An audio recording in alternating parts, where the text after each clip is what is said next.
Magandang umaga mga kaligalig. Bali, nandito nga pala kami sa San Nicolas, Batangas. Ay, ang pagkakaganda ng sunset din eh. Kita magpicture. Dadaan nga pala kami ng Buso-Buso, Batangas, kaya kami hindi na magtatagal. Ay siya, kita na.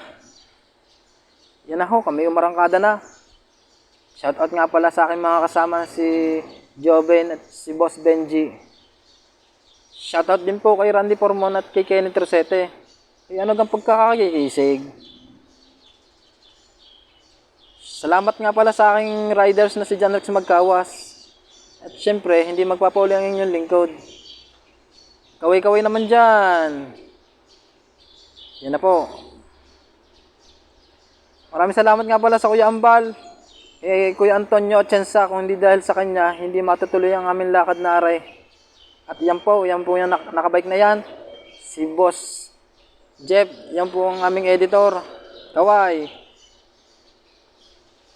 Bago nga pala kami pumunta ng Buso-Buso, sisimba muna kami sa simbahan pa to. Ano kang pagkakahirap ng daan din eh? Ay pagkakaliblib. Eh naman. Pagkakahirap ng daan din eh.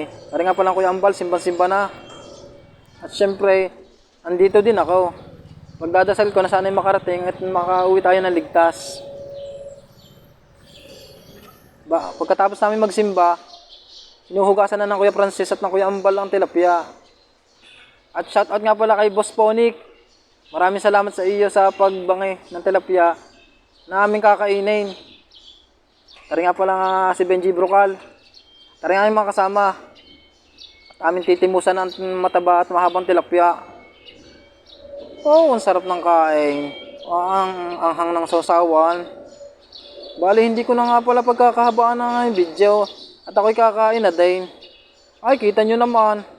Thank you for watching. Peace out.